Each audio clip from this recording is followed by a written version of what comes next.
Hey guys, I'm the Depressed Engineer, and today I want to ask, is engineering out of date?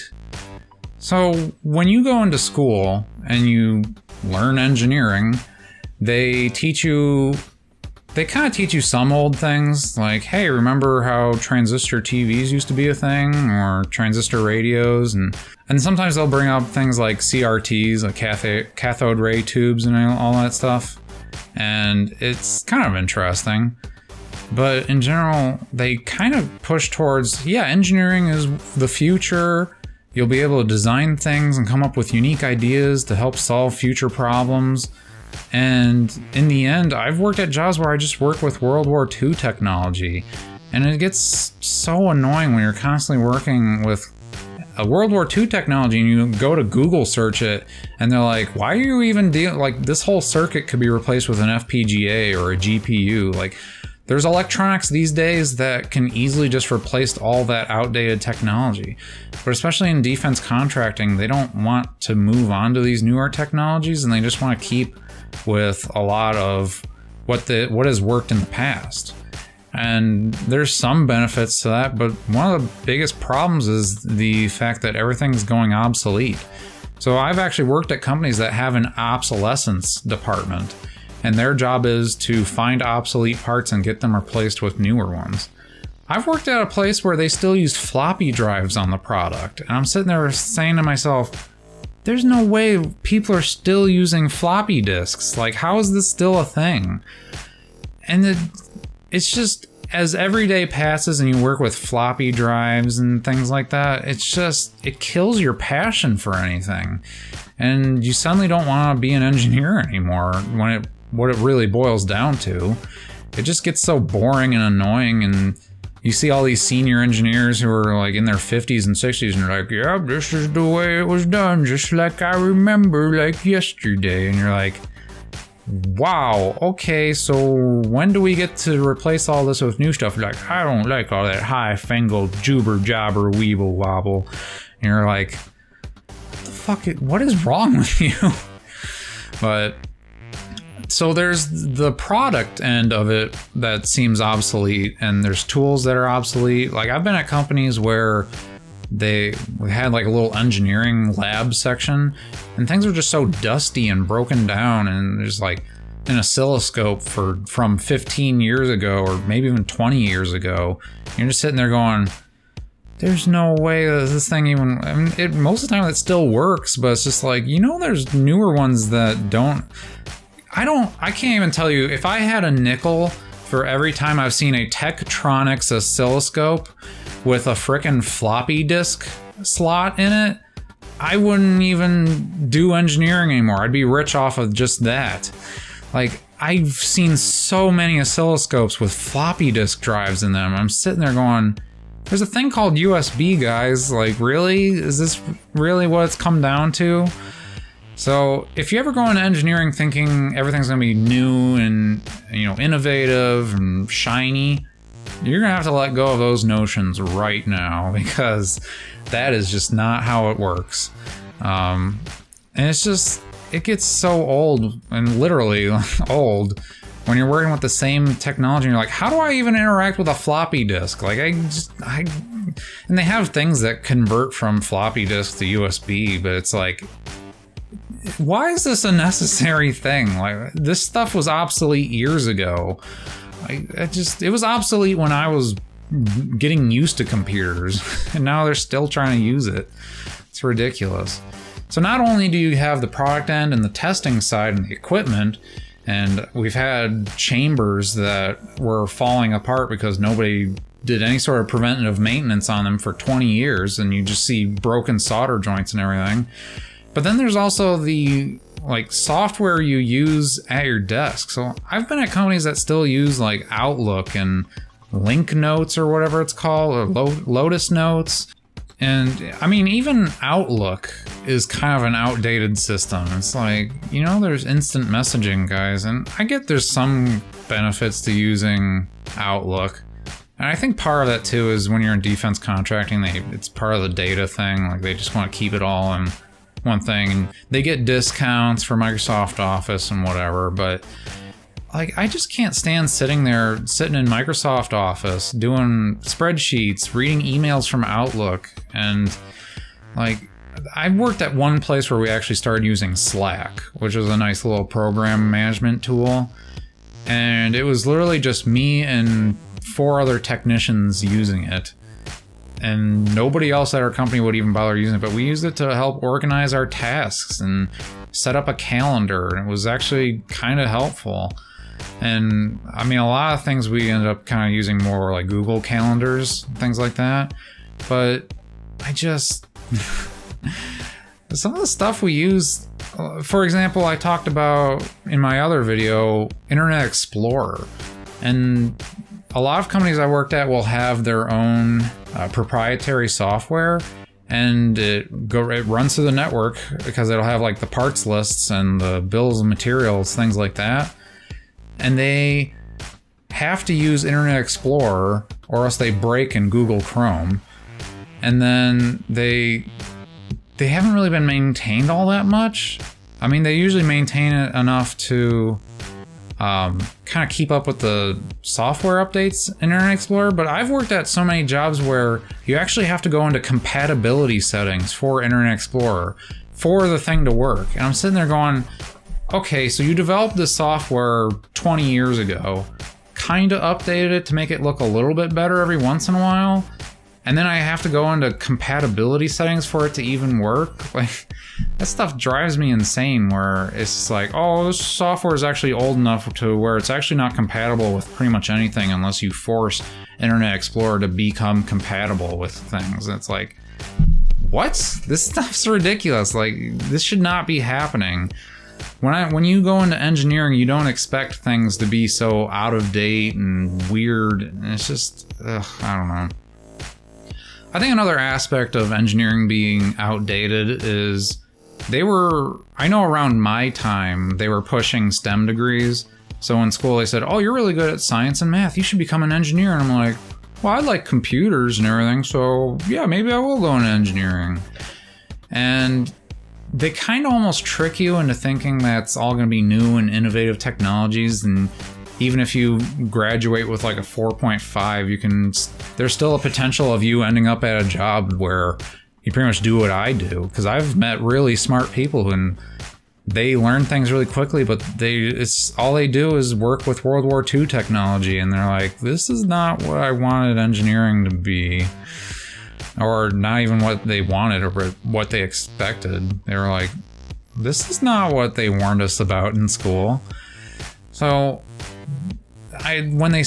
we talked about them saturating the market with engineering students, and that's not just something they did when I was in high school. That's something they've been doing for decades now. As I mentioned in one of my other videos again, they have been pushing STEM degrees so hard in the United States, when in reality we don't really need more scientists and engineers. But they keep pushing it and pushing it. And when people keep thinking, oh, it's kind of like a stock that you can invest into. They're like, oh, from what I hear, this is a great stock to invest into, so I'm going to keep investing into it. And the problem is, as soon as everybody knows it's a good idea, it's no longer a good idea. So now you have all these people saying engineering is a great idea, and then you actually get there, and it turns out to be probably one of the worst decisions you ever made in your life. Now, maybe that's kind of harsh saying that. As I said, I can't speak for everybody. So some people actually get a really good engineering job, and they get paid well, and they actually do engineering, and they test things, write up lab reports, do research. The majority of the time, you're just filling out paperwork and, oh, this product doesn't work? Well, let me smack it with a hammer a few times. Bang, bang. And then it's like, oh, okay, it works now. And then you move on. It's just like, this is stuff like my car repair guy can do. It's ridiculous. And it's kind of just disheartening and saddening. But so from that aspect of getting people into engineering, it's so out of date. And honestly, there's a lot of older people who are engineers at the moment. And I've kind of mentioned this before, where a lot of the senior engineers now are baby boomers. So they're talking about retiring. Some of them are just dying, obviously. But it's gotten to the point where almost every engineering job I've gotten, there's somebody at least in their 50s.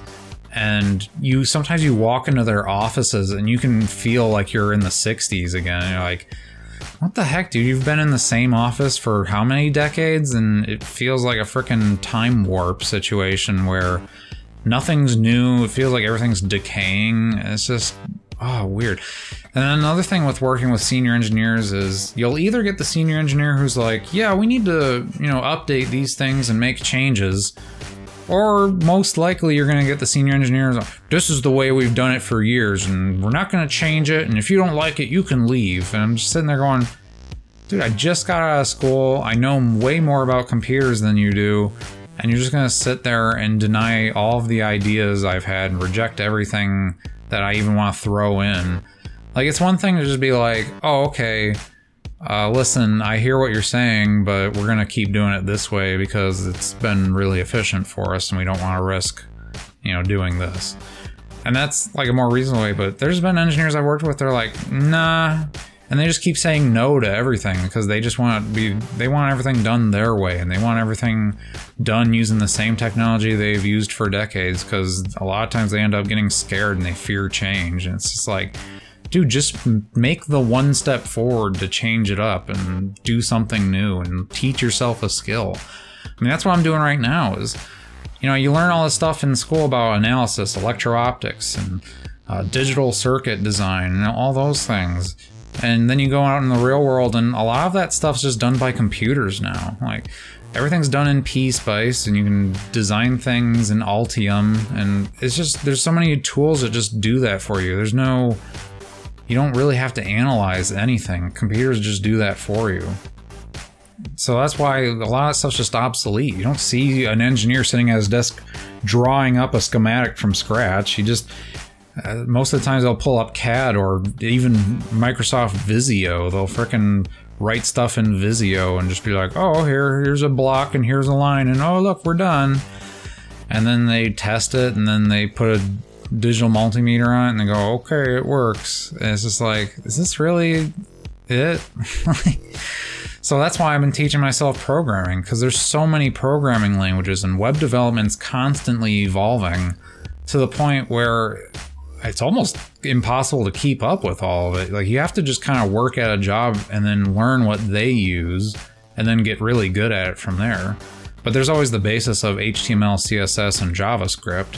So that's the stuff I've been teaching myself. And I actually really enjoy learning new things and, teaching myself these new skills, especially these new practical skills where I'm teaching myself how to program, which we kind of learned in college anyways for electrical engineering, but a lot of stuff is just C++.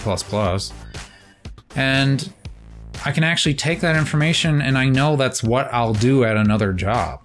Where it's like, okay, I'm learning HTML, and then I go to a web development job and it's like, oh, HTML, okay, because that's what I learned.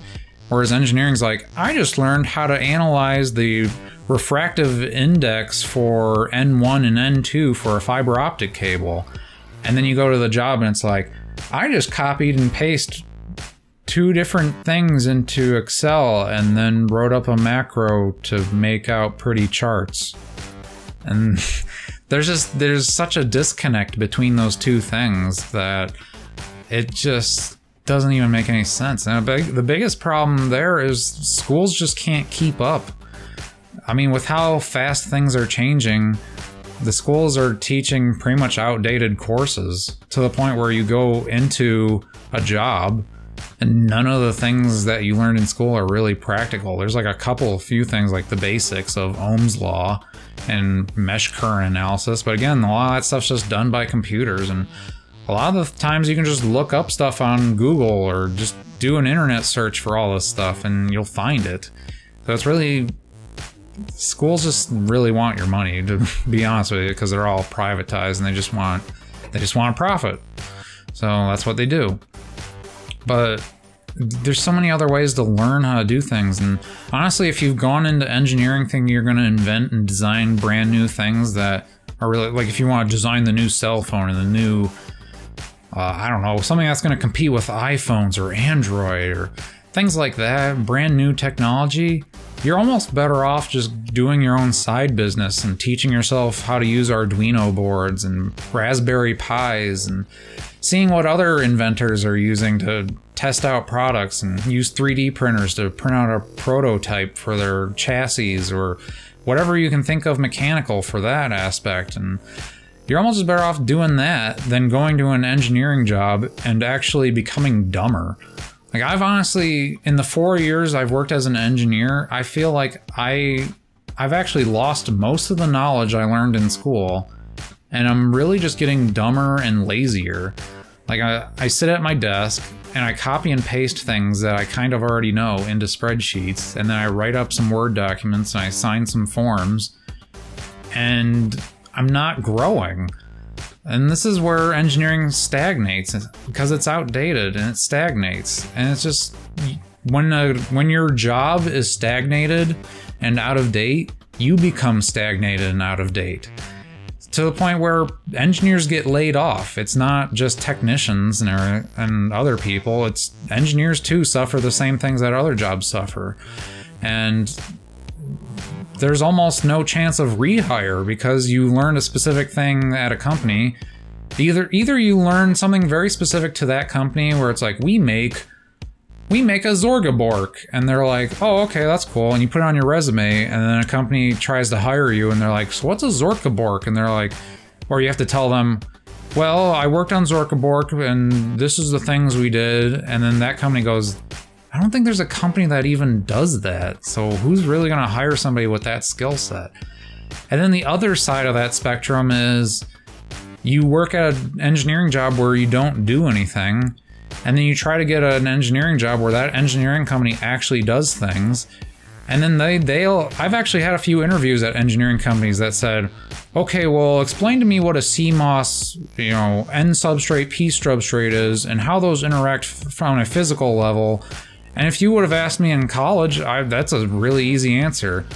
But now, from getting dumber and not learning anything new, if I get interview questions like that, I have to sit there and go, I don't really know because it's been 4 years since I went to school.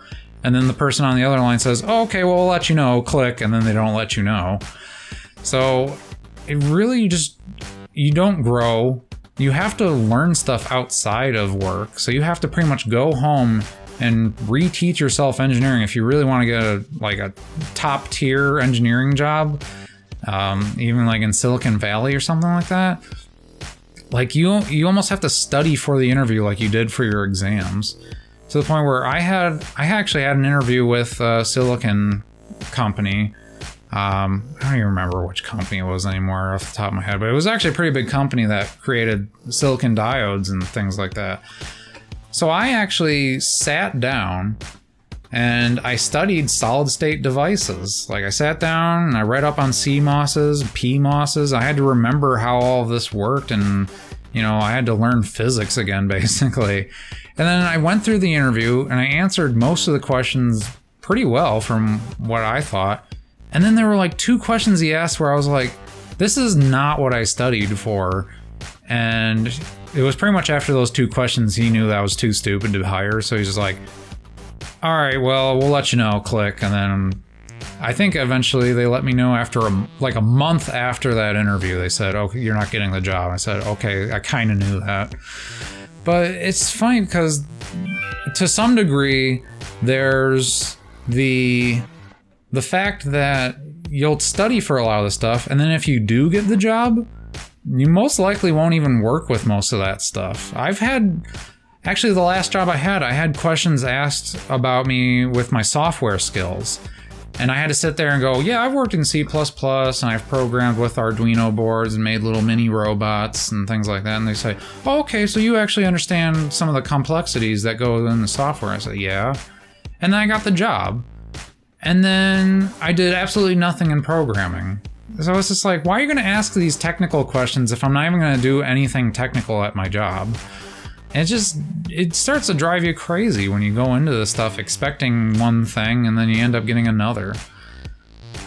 So, in my opinion, engineering really is outdated. And it's like a lot of old fogies just sitting there talking about a bunch of stuff they used to do in the 40s and the 60s or whatever decade you want to talk about. And it's just annoying to see that. And it's just disappointing. And it kills your passion for anything.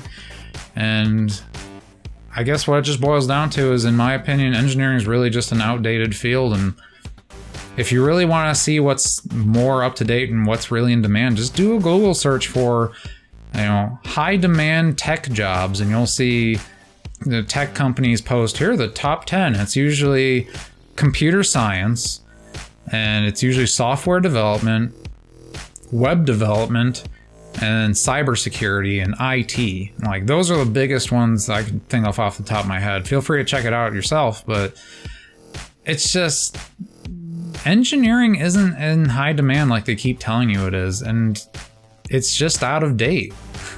Like, why would a field that's out of date be high in demand? No company wants a low out of date. I don't know why I'm saying low. No company wants to hire in a field that's out of date and really doesn't help them progress towards the future. So in any case, guys, that's really all I want to talk about. Try to keep this video fairly short. Again, let me know in the comments what you think and what you guys want me to do more videos on, and I'll try to keep up the best I can with that. So in any case, I appreciate your guys' support as always, and I hope to see you in the next video. Bye.